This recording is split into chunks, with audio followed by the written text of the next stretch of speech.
Hey gang, we are on the very near west side of Chicago. We're in a neighborhood called Humboldt Park here, and we're gonna look at a building. Very tragic story here. I'm looking for the building. Oh, here it is, right up here, where 3 kids died. Very tragic. Yeah, here it is. Very tragic situation happened back in 1964. There were 3 kids playing on the porch here, and of course there was a refrigerator. You know those old fridges, those old metal boxes, and they went inside and they got locked inside. Very sad story. And they didn't make it. Let's go back around the back. There's alleys here all over the place. Look at look at this. What the heck is going on here? You see all sorts of things here in Chicago. It's not Halloween, but that would be pretty good for Halloween. So let's go back. Let's take a look at that porch in the back here. Yeah, here we go. We've got the alley right here. Should be able to see where it happened. Very sad. I mean, this happened so many times. It happened.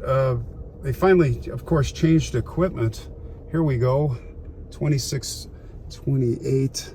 Yeah, that's the spot. Now, if you look, I'll roll the window down here. That is where it happened, right there.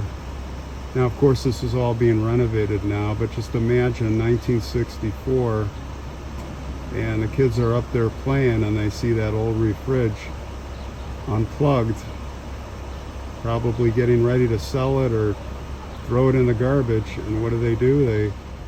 They get inside and get locked in. Man, it happens so many times. I got to tell you, it is still happening to this day. I just read a story in Tallahassee, Florida, 3 kids, similar ages. So those kids, 4, 5, and 6, the youngest, the 4-year-old being a little girl, the Tallahassee, similar ages, 3 kids.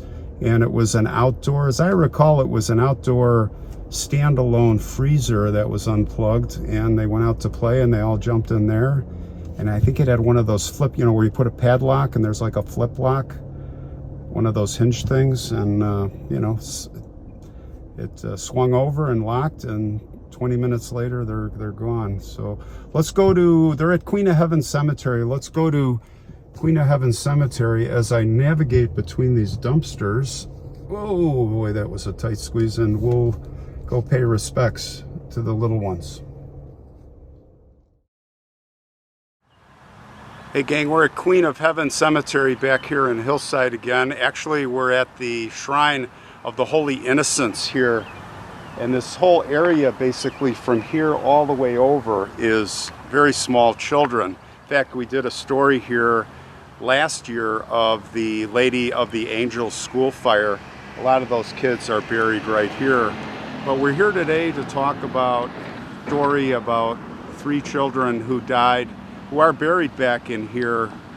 Let's take a walk to their graves and pay our respects.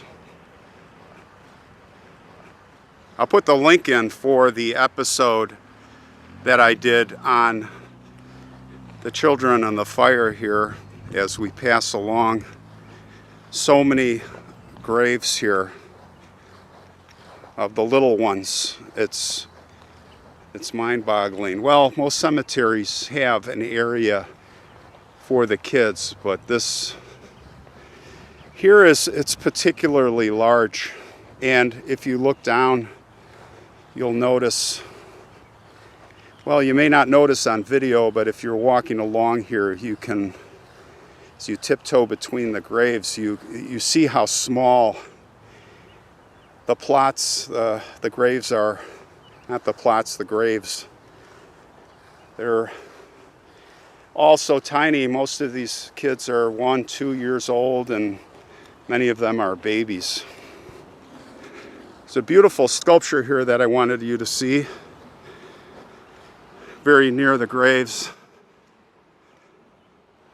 Of Christ holding a child in his arms on his lap, and two young adults or teenagers here, mesmerized by the Savior. Isn't that beautiful? Well, let's walk over here. Let's find their graves. They're right up here.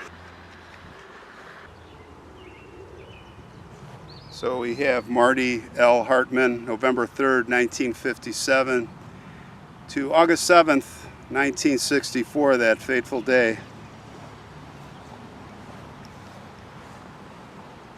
We have Joseph here. Beloved son, also December 8th, 1958. Just over a year later he was born. August 7th, again that same day. And we have beloved daughter Cynthia A. Hartman, April 10th, 1960.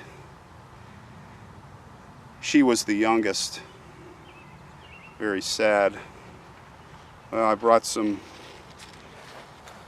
roses that we'll leave for them. Little guys.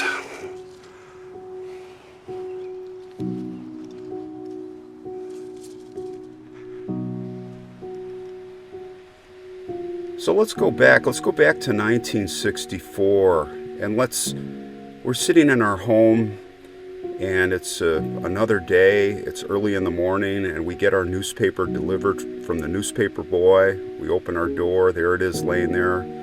We bring it in, we have our kitchen coffee, and we open it up, and there right on the front page we see some terrible news. And I'm going to paraphrase from the Chicago Tribune article that appeared August 8th, 1964.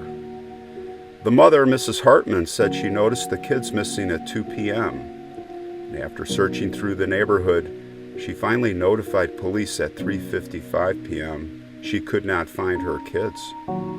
So about a dozen policemen came out and they searched until 7:05 p.m. Why 7:05 p.m.? Well, that's when a machinist came home, the machinist who lived with his wife and young children. They lived downstairs, the same building. He lived in the rear, and his name was Mr. Fuel. He just had gotten off work, and he was helping in the search, and he pointed to the policeman. He said, "Hey, my refrigerator on the back porch here, something seems odd." He said that the kids couldn't be in there because he didn't remove the shelves and the compartments inside, he thought. But then he noticed that the clothesline that he had wrapped around it was gone. And what was really strange was the refrigerator was facing the opposite way from the way he had left it. It was facing the railing, but now it was turned around and it was facing the opposite way to the open porch.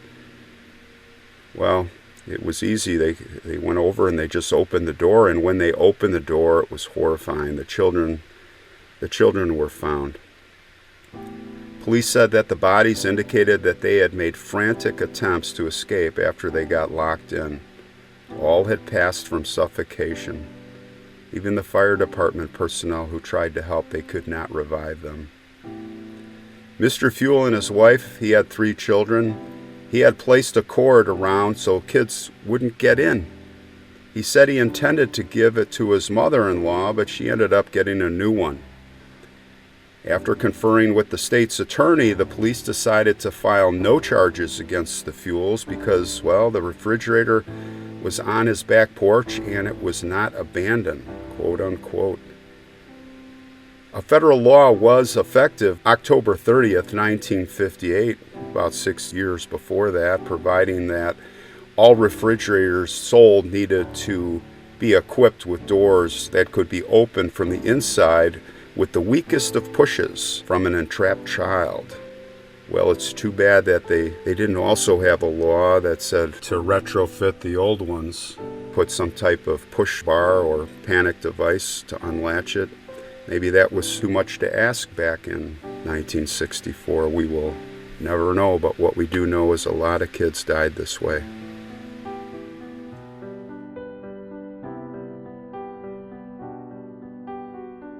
They were just playing, just like so many kids. It happened so many times back then. Rest in peace, kids. Rest in peace.